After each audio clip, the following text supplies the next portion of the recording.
El siguiente segmento tiene contenido o opinión. La entrevista en A Primera Hora. Analizamos los hechos del momento junto a sus protagonistas. Muy bien, 7:26 en la mañana. Para matizar la entrevista que vamos a tener en los siguientes minutos, voy a compartir con ustedes en sus pantallas una simulación de lo que en teoría es ahora mismo la papeleta presidencial. Por cortesía de la empresa Transparent Reputation Consulting, que ayer posteó en sus redes sociales esta simulación de papeleta. Son los 16 binomios presidenciales que el día de hoy, yo suscribo lo que decía Daniel González hace minutos, van a ser los 16 que van a participar. O sea, ya no piense que va a participar un 17, van a ser 16. Yo ya no veo escenario posible en lo político, ya olvídense también del tema jurídico, porque esa es una discusión que creo yo rebasó y ahora mismo la solución más bien es política. Estos son los que ven en sus pantallas, son los 16 binomios presidenciales.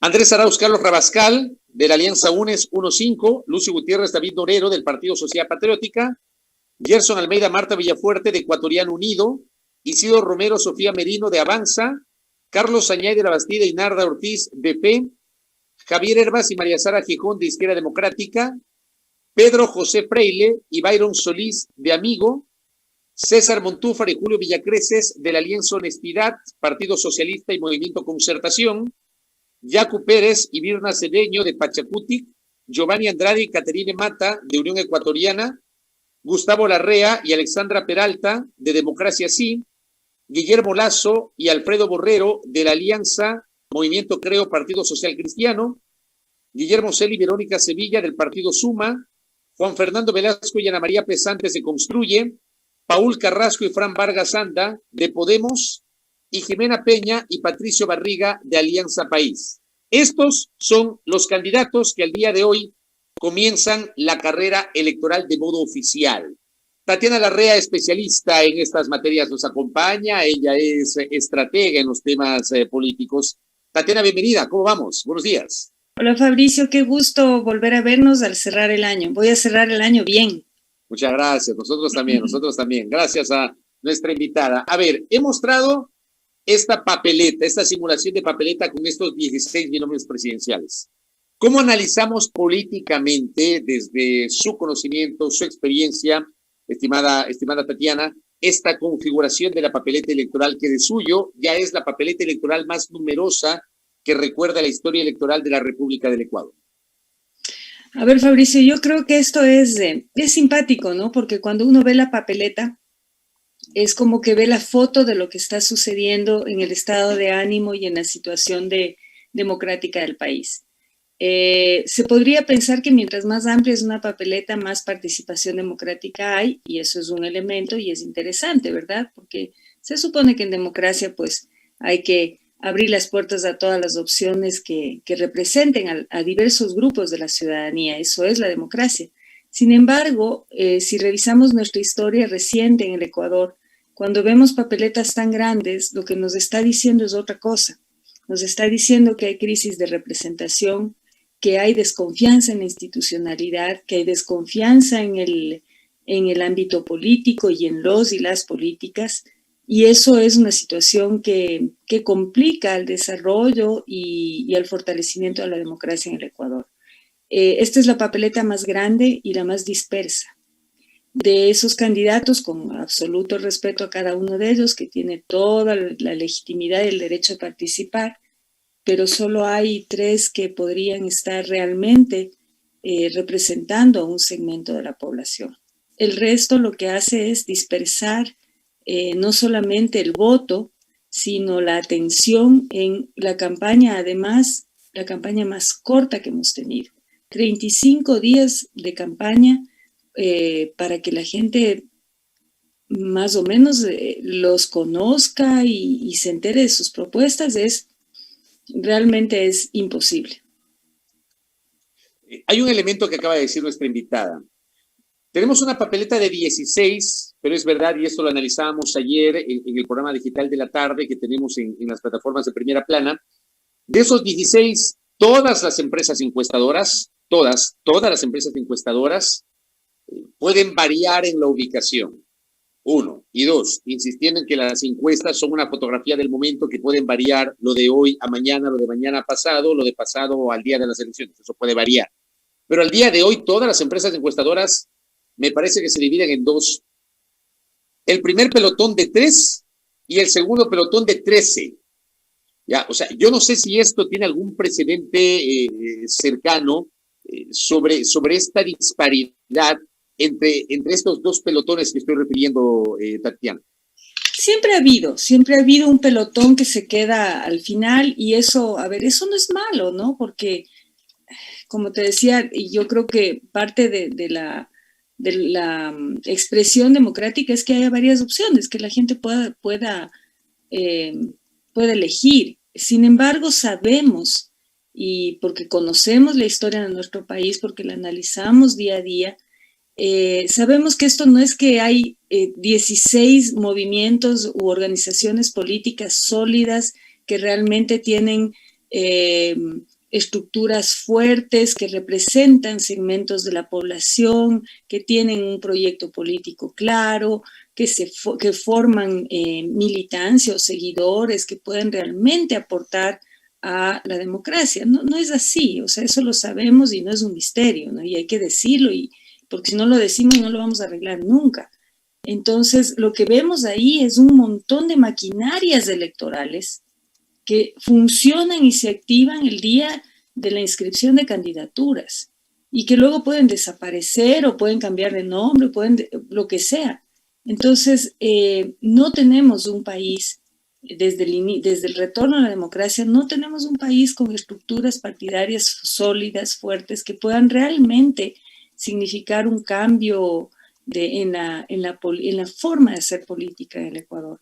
Y creo que ese es el principal síntoma que nos está mostrando esta papeleta, ¿no? Y eso no ayuda. Entonces, ese pelotón gigante que queda de 13 versus 3 no está representando realmente a nadie, ¿no? O a nada. Quizás habrá familiares, amigos, seguidores, gente que conoce a los candidatos, que pueda optar por ellos, que les guste sus ideas y las conocen, pero realmente no están representando una organización sólida, ¿no? Analicemos ese primer pelotón. Andrés Arauz, Guillermo Lasso, Yacu Pérez, Guillermo Lasso, Andrés Arauz, Yacu Pérez, Guillermo Lasso, Andrés Arauz. No importa el orden. Analicemos ese primer pelotón. ¿Por qué están los tres ubicados en ese primer pelotón, Tatiana Larrea? A ver, no es sorprendente. En el caso, vamos a hablar primero del más antiguo participante, ¿no? ¿Qué es Lasso? Guillermo Lasso. Guillermo Lasso ya lleva por su tercera participación. Es un hombre que ha estado vinculado siempre al quehacer del Estado, ¿no es cierto? Porque a pesar de su actividad privada, que es la banca, pues él ha sido funcionario en gobiernos anteriores, funcionario además de cargos visibles, importantes, y además ha sido esta es la tercera vez, me parece, ¿no es cierto?, que es candidato. Digamos que es el más conocido de ese pelotón en términos de nivel de conocimiento, es el más conocido, el que tiene mayor profundidad de imagen, es decir, que la gente puede detallar mejor qué le caracteriza, ¿no es cierto?, en positivo y en negativo. Digamos que es el más famoso. Ha logrado consolidar un movimiento. Yo no me atrevería a decir que sea una organización política sólida, como lo que nos recomendaría tener Duverger, ¿no es cierto? Pero es una organización que ha mantenido su nombre, su número durante estas últimas elecciones. Eso por un lado, creo que representa un sector de la derecha ecuatoriana y pues ahí está en el primer pelotón.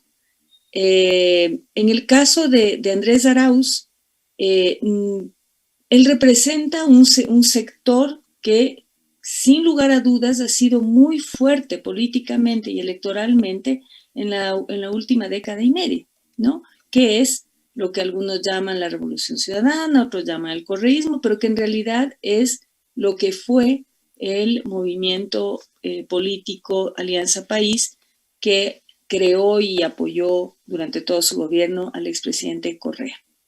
Entonces, él está representando una fuerza político-electoral e ideológica también que fue sacada de la vida política en los últimos años y le hicieron perder su identidad y su marca, ¿sí?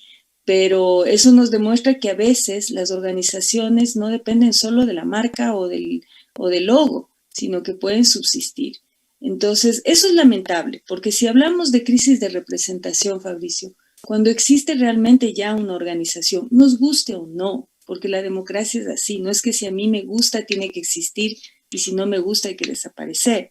Pero si ya vemos que hay alguna fuerza política, ideológica que se organiza, lo lógico en una sociedad democrática realmente sería apoyar a que estas organizaciones se fortalezcan, no petardearlas hasta que desaparezcan y terminen acogiéndose a otro número, a otra marca, a otra cosa, ¿no? Pero creo que al final Andrés Arauz está representando ese segmento que sin lugar a dudas es un segmento importante del electorado que alcanzará más o menos, no estoy diciendo que esa es su intención de voto necesariamente, pero que ocupa un tercio, ¿no? Fácilmente del electorado. Y después tenemos a Yacu Pérez, que ese sí es, ese es un caso particular. Un poco le están posicionando como el outsider, ¿no es cierto?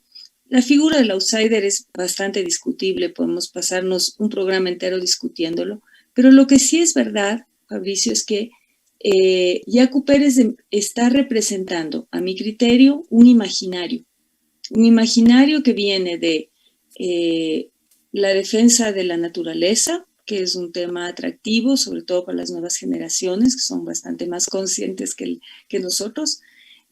Dos, el imaginario de la rebeldía la lucha contra un gobierno muy mal evaluado, como es el actual, que viene de octubre del año anterior. Creo que eso es lo que está atrás de este posicionamiento de Yacu Pérez en el primer bloque.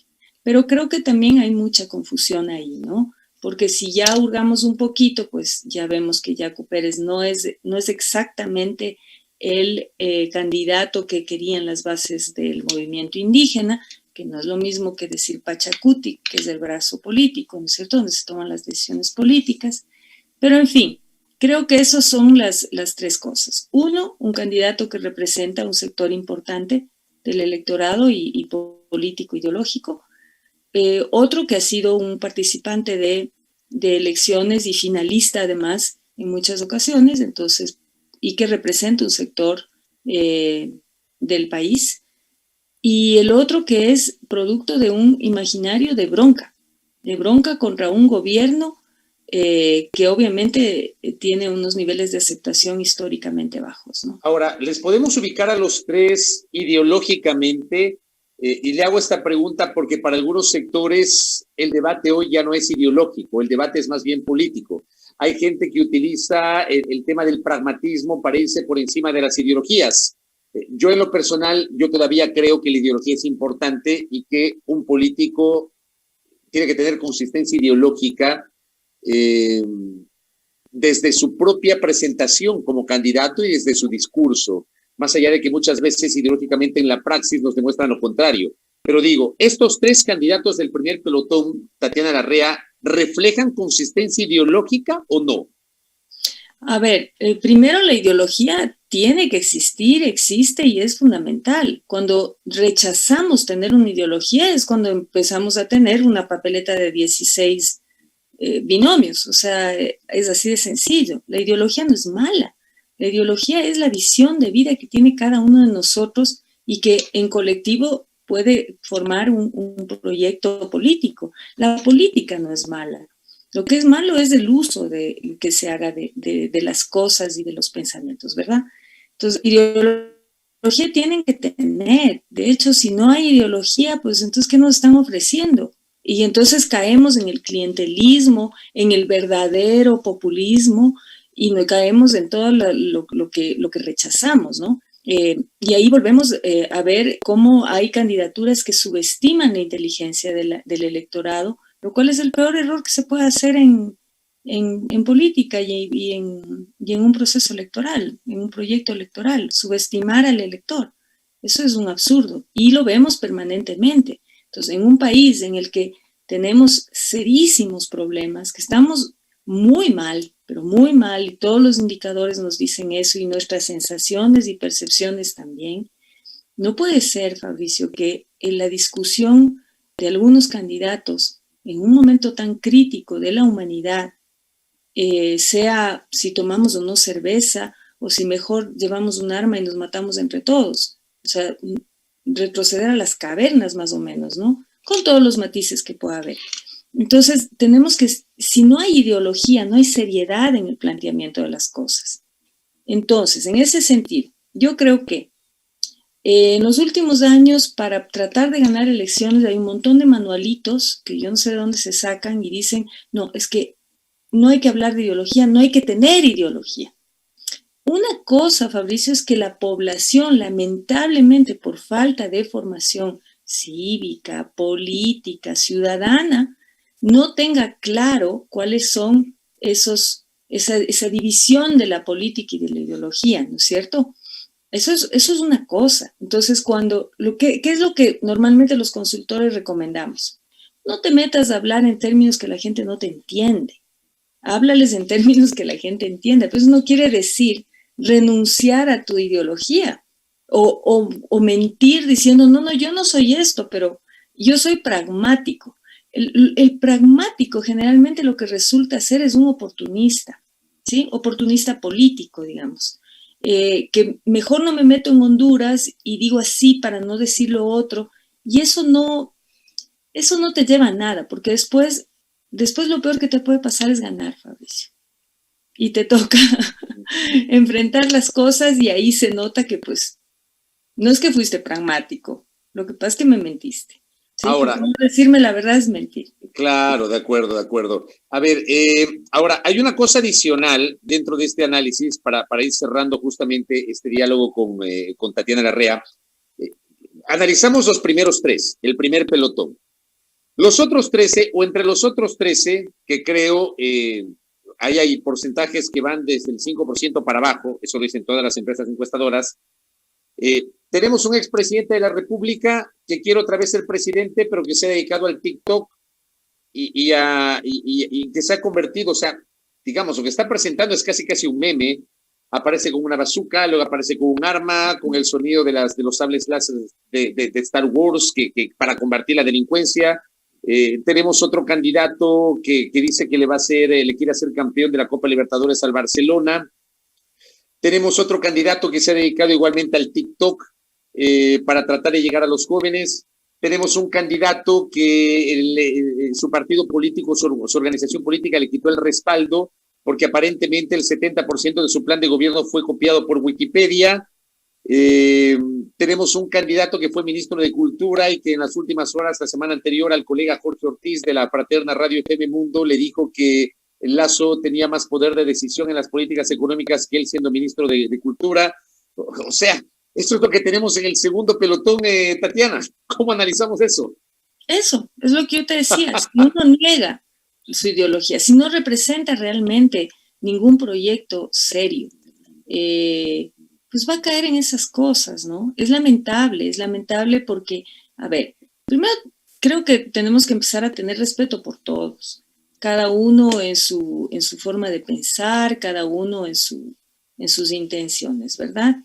Pero sí te llama la atención el rato que tú ves ese tipo de usos, creyendo, y nuevamente te lo digo, es subestimar al electorado, creyendo que la gente, por ser pobre o por no ser experta en estos temas o no ser un experto en política, es estúpido, y no es así. La gente puede ignorar cosas, pero no ser estúpida, ¿no? O sea, sí se dan cuenta de que no es serio lo que les están planteando o que están jugando. Pueden reírse, pero eso no quiere decir que estén felices riéndose de que les vean la cara, ¿no?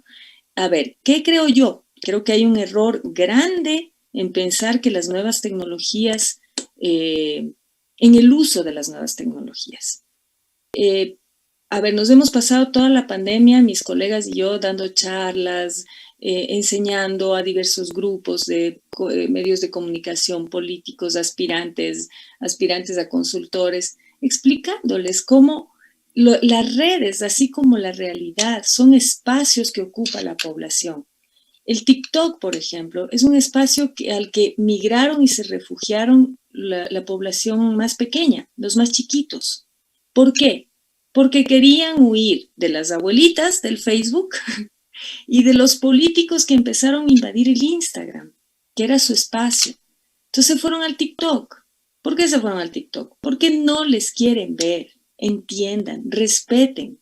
Si queremos entrar al TikTok, entre por otras maneras, no salgan haciendo payasadas. Eso, por Dios, ¿a quién se le ocurre que eso puede atraer un voto? Podrá atraer el voto de alguien que, bueno, pues de alguien pescarán. O sea, lo que están haciendo es llamando la atención. Así es. Mire, te voy a decir una cosa que me dijo mi hija el otro día, viendo todas estas cosas, porque ella está en TikTok refugiada de este mundo, pues, ¿no? Y ella pone, no me interesa, no me interesa, no me interesa. Me dice, mami, a ratos creo que hay algunos que quieren ser presidentes, pero no del país, sino del consejo estudiantil de su colegio. Eso están pensando realmente algunos centennials, a los que quieren captar. No les están respetando. Por ser chiquitos, no es que van a votar por un presidente de la República porque hace chistes en una red social. Están bastante conscientes de que el mundo que les tocó vivir es muy difícil y necesitan, ellos también, por chiquitos que sean, soluciones concretas. ¿Qué va a pasar con su educación?